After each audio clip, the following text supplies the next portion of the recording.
Gold, trusted gold buyers. మీరు తాకట్టు పెట్టిన బంగారాన్ని విడిపించి ఈ రోజు ఉన్న మార్కెట్ ధరకు కొనబడను. బిగ్ బాస్ హౌస్ లోకి ఒక్కసారైనా వెళ్ళాలని చాలా మంది కలలు కంటారు. ఎందుకంటే అక్కడికి వెళ్ళిన వాళ్లకు పేరు వస్తుంది, అవకాశాలు వస్తాయి, మోస్ట్ ఇంపార్టెంట్లీ డబ్బు బాగానే వస్తుంది అనే స్ట్రాంగ్ బిలీఫ్ ఉంటుంది. అయితే ఒక్క విషయం మాత్రం జగమెరిగిన సత్యం, బిగ్ బాస్ హౌస్ లోకి వెళ్ళిన వాళ్లకు కాసుల్లో మాత్రం లోటుండదు. ఆర్గనైజర్స్ ఇచ్చే రెమ్యూనరేషన్ ఏ పాటికి తక్కువ ఉండదు. కంటెస్టెంట్స్ ఊహించే దానికంటే ఎక్కువే ఇస్తారు, కానీ తక్కువ మాత్రం ఇవ్వరు. అయితే ఈ డబ్బులు ఒకేసారి మీ ఖాతాలో పడిపోతాయి అనేది మాత్రం మీ భ్రమ. బిగ్ బాస్ వాళ్ళు కంపెన్సేషన్ వీక్లీ బేసిస్ లో ఇస్తారు, కానీ అది కూడా ఎలిమినేట్ అయ్యాకే. అంటే హౌస్ లో ఉన్నంత కాలం మీ పే పెండింగ్ లోనే ఉంటుంది.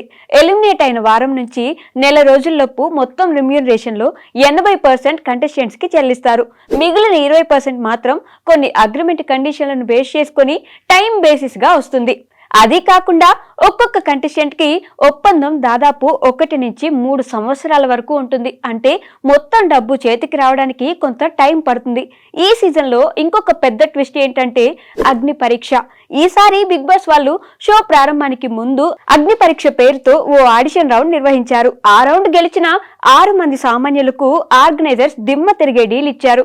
హౌస్ లోకి ఎంటర్ అయితే టాప్ సెలబ్రిటీలు తీసుకునే రెమ్యూనరేషన్ కి సమానంగా చెల్లిస్తామని అగ్రిమెంట్ లోనే క్లియర్ గా ప్రామిస్ చేశారు. ఆ కారణంగా ఈ 6 మంది కామనర్స్ కి కూడా టాప్ రెమ్యూనరేషన్ లెవెల్లోనే డబ్బులు వస్తున్నాయి. దాదాపు వారానికి 3 లక్షలు, అంటే రోజుకి 42,857 రూపాయలు. అగ్ని పరీక్ష సమయంలో వీళ్ల పే కేవలం 10,000 నుంచి 15,000 మధ్యలో ఉండగా ఇప్పుడు అది 5-6 రెట్లు పెరిగింది. ఇక సెలబ్రిటీ కంటెస్టెంట్స్ విషయానికి వస్తే వాళ్ళలో రెమ్యూనరేషన్ రేంజ్ తేడాగా ఉంటుంది. కొందరికి పర్ వీక్ 3 లక్షల నుంచి 8 లక్షల వరకు వచ్చే ఛాన్స్ ఉంది. Popularity, previous fame, social media following లాంటివి బేస్ చేసుకుని ఇస్తారు. కానీ ఇదంతా లీక్స్ ఆధారంగా మాత్రమే. ఎందుకంటే యాక్చువల్ రెమ్యూనరేషన్ ఫిగర్స్ బయటకు చెప్పకూడదని కంటెస్టెంట్స్ కి ఎన్ఓసి ఉంటుంది.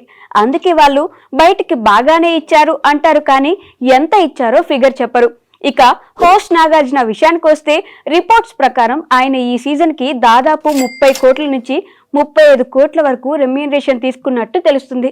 ఇది గత సీజన్ కి కంటే దాదాపు 75% ఎక్కువ. అంటే కంటెస్టెంట్స్ కి అంతగా మార్పు లేకపోయినా హోస్ట్ కి మాత్రం హైక్ గట్టిగా ఇచ్చారు. మొత్తానికి చెప్పాలంటే బిగ్ బాస్ హౌస్ లోకి ఎంటర్ అయ్యే అవకాశం అంటే ఫేమ్ కంటే ముందుగా గట్టిగా క్యాష్ వస్తుంది. కానీ అంతా వెంటనే చేతిలోకి వచ్చేసింది అనుకోకండి. గేమ్ రూల్స్ ఫాలో అవ్వాలి, అగ్రిమెంట్ కండిషన్లు ఫాలో అవ్వాలి. అప్పుడు మాత్రమే ఫుల్ పేమెంట్ అందుతుంది. ఎవరికైతే అగ్ని పరీక్ష మీదుగా ఎంట్రీ దొరికిందో వాళ్లకు ఈ సీజన్ జాక్పాట్ లాంటిది.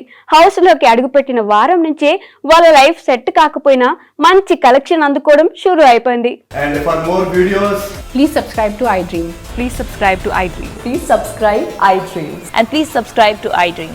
For more videos, subscribe to iDream. please like, share and subscribe to the channel. Congratulations, iDream. Subscribe to iDream. Subscribe to iDream. So subscribe to iDream Media. iDream team andarki huge congratulations. Please subscribe iDream Media. Please subscribe to iDream. Subscribe iDream. Please subscribe to iDream. iDream అంటే నా కళల channel subscribe చేసుకున్న నోరు తిరుగుతలేదు, మీరైతే గంట గుర్తు కొట్టండి. For more such videos, please subscribe to iDream.